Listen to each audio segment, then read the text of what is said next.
Welcome to Frönnäs. Today we are on a mission. We're doing the soundtrack to a true crime documentary from scratch. And for this task, we will use the Intellijel Quadrax. Can it do that?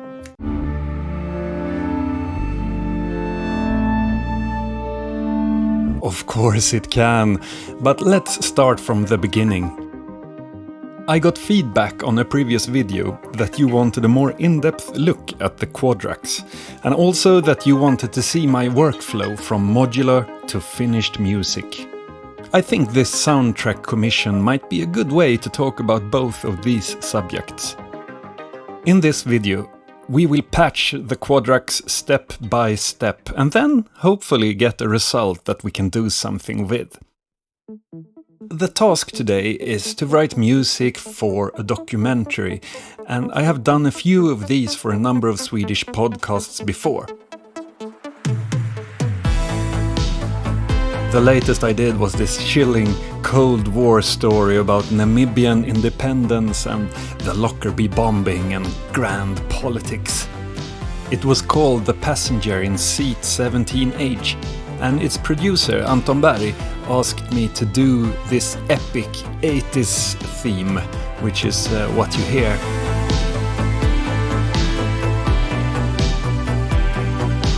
But today it needs to be dialed down a bit. We're doing a true crime story, so what we need is suspense and mystery, but we also need to be respectful because these are actually tragic events involving real people, and I very consciously try to put that into the music as well so that it doesn't get too much Hollywood, you know.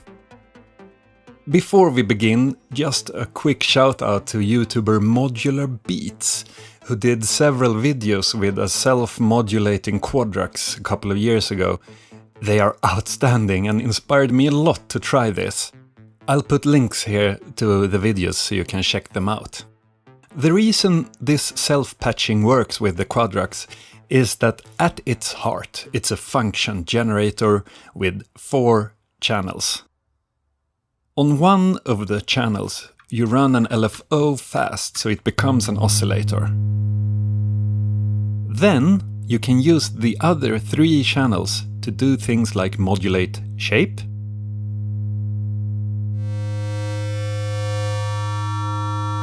morph the shape, or send pitch.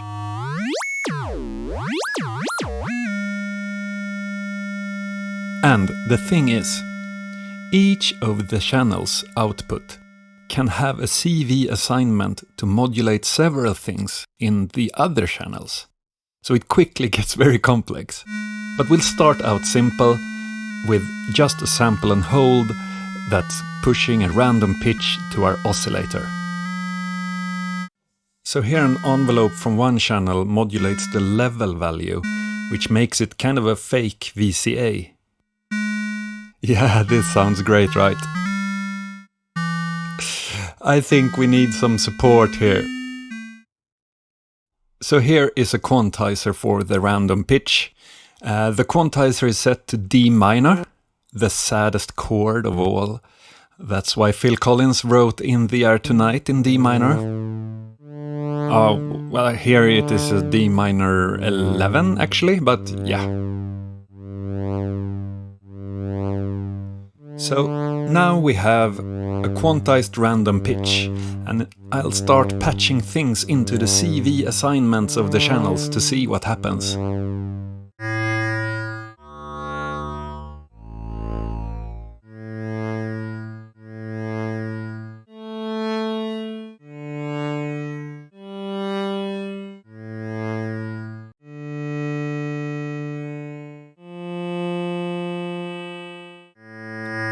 I was planning to write down all the assignments in my notebook, but I forgot.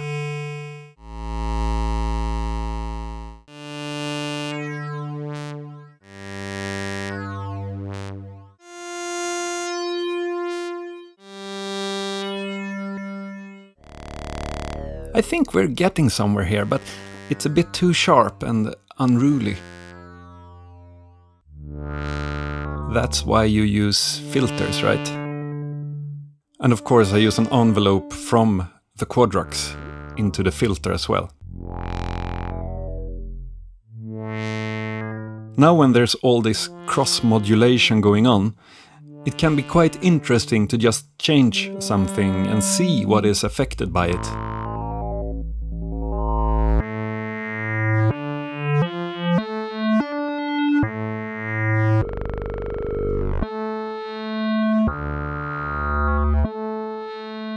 Okay, yeah, I mean, I think I have overcooked this, and we need to dial it back some, because it sounds cool on its own, but it's not supposed to be on its own. It's supposed to be beneath a voiceover. So let's go into Logic. This is a somewhat simpler version before the modulation went nuts.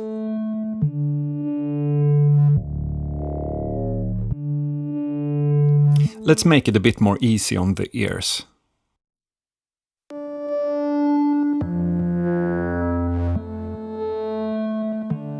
Okay, this is a good starting point. Now, what I'm gonna do here is just to duplicate the track. Now we have two identical takes.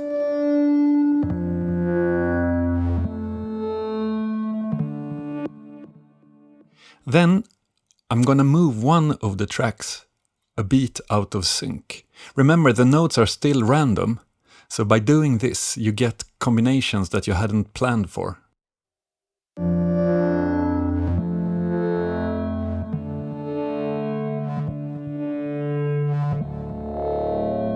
Suddenly we get chords.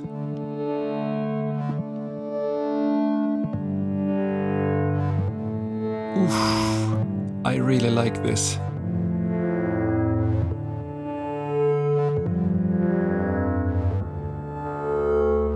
Yeah, that's sweet.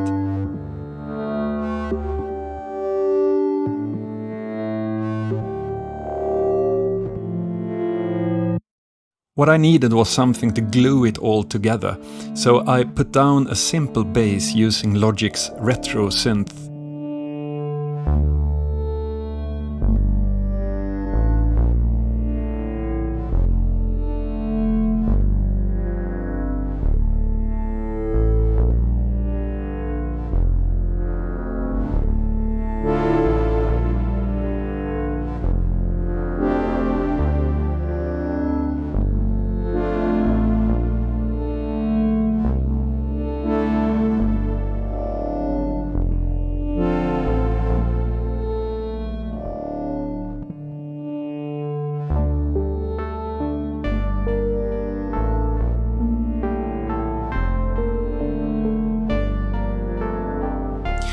This would obviously be way too busy to use as background music in a podcast, but I like to just play things, try out different sounds and see what notes that make sense. I recorded a couple of takes and then spent about 30 minutes tidying everything up. And if I were to describe my workflow, I think this is it. First I try to make something that captures my attention. It could be in eurorack or something else. Then when I get that going, that one element, I basically just try to play things upon it. Okay, that's it. Let's hear what we came up with.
Yeah, I think that works actually. The Intellijel Quadrax, it basically wrote this by itself. Now, I have to be very clear on something. It isn't always this easy, right? This took me about 4 hours and everything just worked. And that's good because when doing commissions, you have to be mindful about the hours so you don't spend too much time. But a more normal process for this is probably me banging my head against a wall for 4 hours and then contemplating selling my gear.